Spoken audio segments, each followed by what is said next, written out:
وہاب ریاض اور محمد حفیظ کے بعد سابق ٹیسٹ کرکٹر اظہر علی کو بھی پاکستان کرکٹ بورڈ میں اہم ذمہ داریاں ملنے کا امکان ہے۔ پاکستان کرکٹ بورڈ نے گزشتہ دنوں ڈائریکٹر نیشنل کرکٹ اکیڈمی کے لیے اشتہار جاری کیا تھا، تاہم ذرائع کا کہنا ہے کہ اس عہدے کے لیے اظہر علی سے بات چیت جاری ہے اور معاملات کافی حد تک طے پا چکے ہیں۔ ذرائع کے مطابق اظہر علی کو نیشنل کرکٹ اکیڈمی میں ڈائریکٹر بنانے کے معاملے پر اس ماہ کے آخر میں حتمی اعلان کر دیا جائے گا اور سابق کپتان اگلے ماہ اپنے عہدے کا چارج سنبھال لیں گے۔ پی سی بی نے ڈائریکٹر اکیڈمیز کے لیے کم از کم 25 ٹیسٹ میچز کے تجربے کی شرط رکھی تھی، جبکہ اظہر علی نے اپنے کیریئر میں 97 ٹیسٹ میچ کھیلے ہیں۔ چند روز قبل قائد اعظم ٹرافی کے میچ کے بعد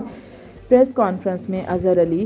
100 ٹیسٹ مکمل نہ ہونے پر خاصے رنجیدہ دکھائی دیے، تاہم ان کا کہنا تھا کہ میں نے صحیح وقت پر درست فیصلہ کیا۔ بین الصوبائی رابطے کی وزارت نے چند روز قبل مینجمنٹ کمیٹی کے چیئرمین ذکا اشرف کو ہدایت کی تھی کہ وہ بورڈ میں اہم عہدوں پر تقرریوں سے اجتناب کریں، یہ کام الیکشن کے بعد آنے والوں پر چھوڑ دیں۔ اس صورتحال میں اظہر علی کی تقرری میں کچھ تاخیر بھی ہو سکتی ہے، تاہم سابق کپتان کی کرکٹ کے لیے